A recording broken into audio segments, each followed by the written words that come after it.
Hi guys. Hi. Guys, chinitan duty ki. Describe suit pa. Sorry na. Hello po. Ako magbarang. Mag-duty yan eh.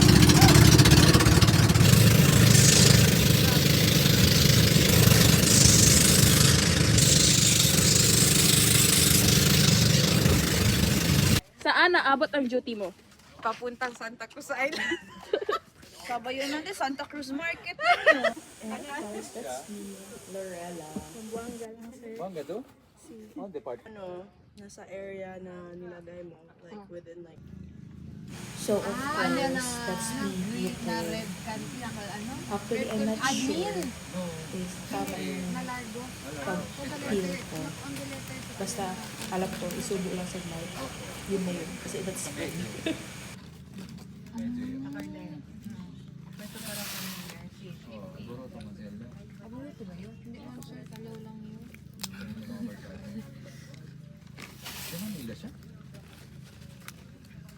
Hindi. Ay, hindi. Zamboanga niya sa Alasan. Si, ya, anda lang ako. Ito lang. Yeah. Artista? Pwede tamen.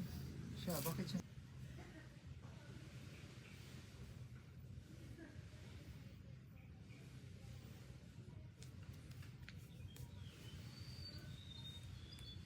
Klaro na picture.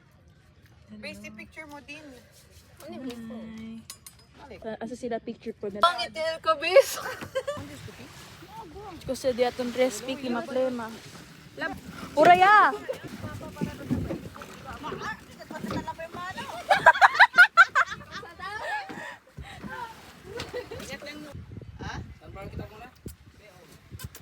Hi guys, where are we going?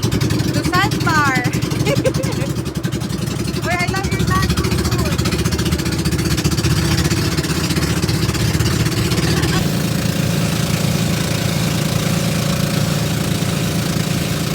Hi, welcome to the Little Santa Cruz Island, Sandbar. Okay, so this island is under strict protected zone. So we have only 5 to 10 minutes lang po tayo dito for moto almost lang po yung Little Sandbar. Okay, so swimming is not allowed here. So, kasi dito kasi ma'am, kapag ganito ang Santi area po siya, may presence po ng stingray dyan sa ilalim. So then, sa kanila naman, may parang verticals ka eh. Yung current ikot. So, bigla din. And so, biglang lalim din siya. So approximately nasa 400 to 500 meters sa kama ng sun. Pag sobrang low tide. So hi everyone, welcome to my vlog. Gusto ko kita ata. Oh my God. Oh my goodness. Dapat pala nagbikini tayo. High tide yan eh. So, yun. Nakapapa ako right now kasi like I forgot my slippers. Hi. And sobrang mabato. Actually, going here. Nakapangbahay lang ako. Pajama. And hi. Perfect. Grabe ka, girl. Perfect. Uy, Loret. Sige. Ano pa posing te? 360. Basta pa ba yung post?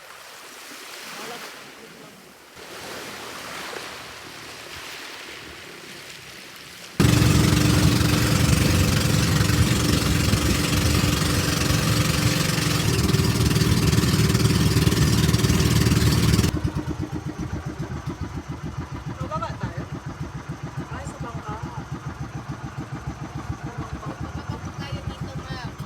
Then pagkababa natin dito, sakay tayo naman sa jet boat. Ang kayak. Utang papasok sa Okay. Okay, so since 5 po kayo, we're using 3 yen boat tayo. Sino mag-isa lang? Sino mag-isa? So may nag-solo po over. Okay, so welcome to the Santa Cruz Island community. So by the way, magpapakilala na po ako dito sa inyo. Okay, so ako po si Casma Luna or you may call me Casma lang po for short. So isa po ako accredited tour guide from DOT Region 9. Okay, so let's go down here. Wala lang magsama kay ate.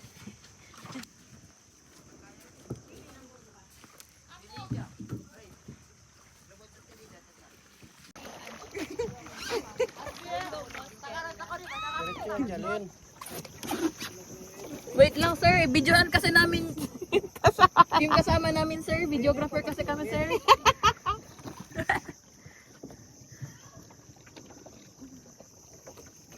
Oy, man video tamen ko namon.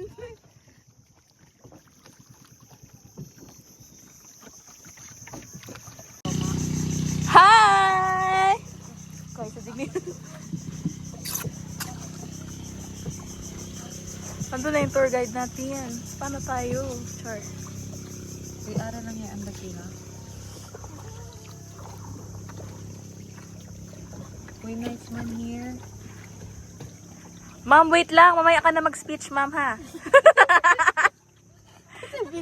Kasi man, ano sila, man... Racing to, ma'am. Paluwagan. Hi! Okay, so everyone, welcome to the Great Santa Cruz Island Lagoon. Okay, so since ito pong Santa Cruz Island is a protected landscape and seascape, so we're only crossing less than 1/4 lang po of a total area kasi yung ibang areas po dito is preserved po namin sa iba pa pong mga species like birds. So hindi na po natin sila mapupuntahan doon ay baka ma-disturb lang po natin sila. Okay, so approximately ito pong lagoon po natin is nasa 180 plus hectares po yung lawak nito. Then sa 180 plus hectares na yon is less than 1/4 lang yung pupuntahan po natin. Kasi kapag iikutin pa po natin yung buong lagoon ay baka mamayang gabi pa tayo magkakalabas. No, baka abutin po tayo ng bilis dito. Okay, so ngayon kung napapansin po ninyo is napapaligiran tayo ng mga puno. So lahat ng yan is mangrove or bakawan. Okay, so as of now is wala po tayong baka 4, baka 3, baka 2, only bakawan. Okay, so yung mga bakawan na yan, sila yung first defense against natural calamities. So tulad ng tsunami or tidal waves. Kaya maswerte po yung mga lugar kung may mga puno na katulad nito. So isa na po pinaka-bless ito pong island po namin. Okay, so in every hectare po ng mga bakawan na yan can produce 1 ton of a fishery product. Okay, so 1 ton of a fishery product is equivalent to 1,000 kilograms yung pwede pong ma-harvest dito. So when we say fishery product, so yun na po yung mga isda, crabs, seafood, birds, sea orchid, shrimp, at iba't ibang uri ng mga pagkaing dagat or seafood. So yung mga seafood po na binibenta doon sa beach area is nanggaling po yun dito mismo. Okay, so remind ko rin po sa inyo, dito po sa lagoon po namin is wala rin pong buaya. Ay, wala. Dito wala po yung crocodile. Takot kasi siya. So, safety yung tour natin dito. Pero mas may snake, ma'am. Sometimes Walo-walo, ma'am. po kami dito, may mga dumadaan po na sea snake, yung walo-walo or yung sea snake. Pero hindi naman po siya sinong maatakit sa sabagay sa bangka po natin. So, dumadaan lang naman po siya. So, sea snake is a highly venomous. So, sea snake po ay isa na doon po. May mga bunga to yung mga bangka. Yes, ma'am. May mga seedlings po yan sila. Pag naging mature, lalaki na. Naga-fruit yan sila, ma'am. Seedlings po, ma'am. Okay, so yung bakawan po namin dito sa Santa Cruz Island, there's only 12 identified species po yung meron kami. Then sa 12 species na yon is dalawa yung pinaka-dominant o yung pinaka-marami. Babaeng bakawan at lalaking bakawan lang. Ay, may ganun. Yes, mamaya man, i-differentiate ko po sa inyo. Bakawan is mangrove po.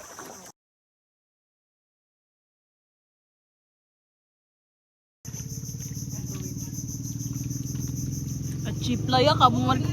Uy, kaya kanino. Naman dyan na may doda. Iyon lang tayo.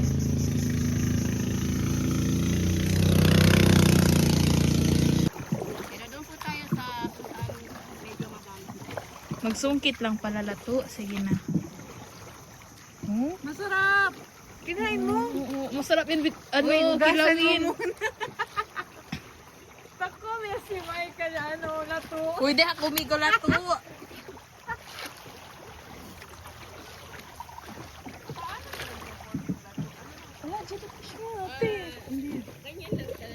Ano damira? Pwede to kainin, ma'am, ang jellyfish? Char. Hindi yan jellyfish.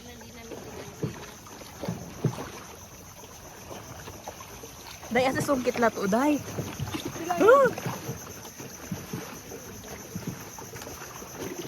Walang sungkit. Kaya to say. So, edible to siya. Masarap daw to siya. No? Sabi nila sa mga nakatikim. So, Hindi, siguro, ma'am. pag na-try namin tos nagustuhan, siguro itong mga to, paubos ka rin. Oh, no. So, wag na lang natin na-try na. My God. Girl. Ma'am, si Urchin, ma'am. Baka hawak. Yes, meron po tayo dito yung black tea or Di ba tusok-tusok yun? Meron yung red. yung walang tuwaki mo, wala. Mahirap kasi yung makita yung tuwaki lang kasi nandyan yan sila sa mga damo, mga lumot, yung black tea or lang talagang pinakamarami dito. So, yan. Edible din po yung mga tea or sugar. So, yan po yung sinasabing masakit na masarap. Yes, masakit na masarap. Pag gabi po ba dito, ma'am, malamok na?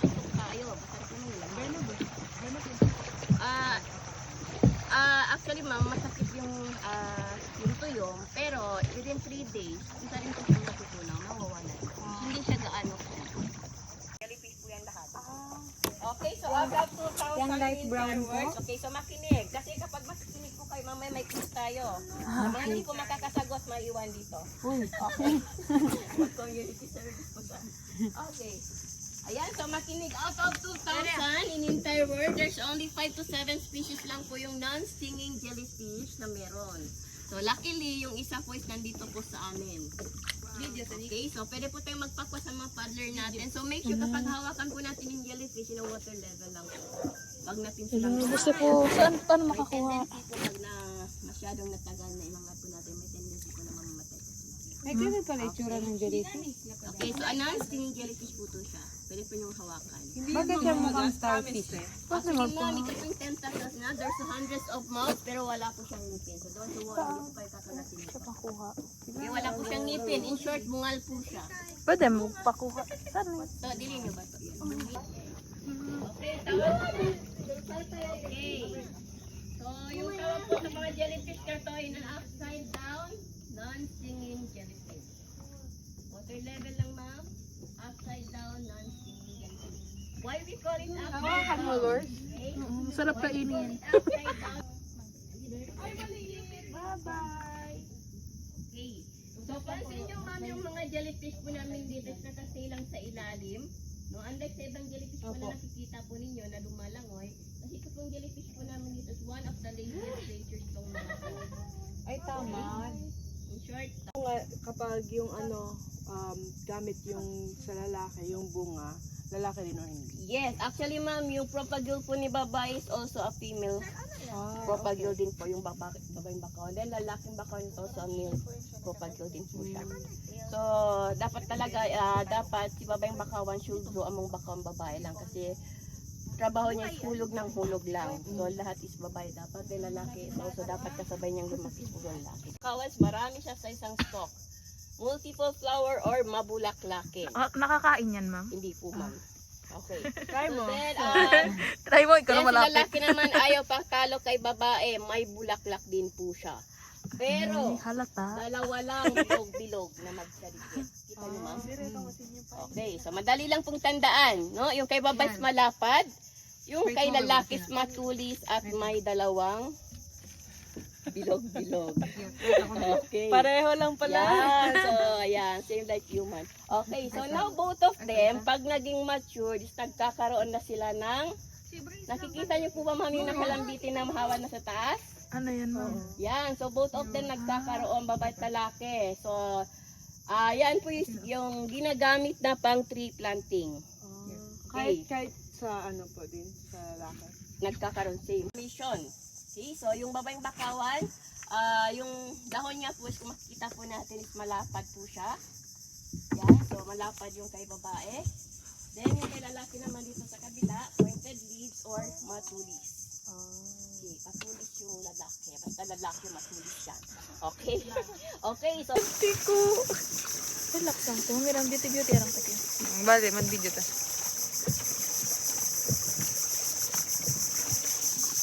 Wow! Meow, meow. Sala siya ni ano, oh. Starfish. Yep, pero bawal. Sabi to kalian trending as a starfish picture po nila outside the tubig. Oo. Muri man kasi dayo, di ba?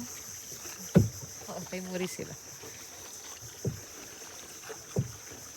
Ano, tinigali mga hente silang kapidan. Kabertaan na sila para yan na favorite natin.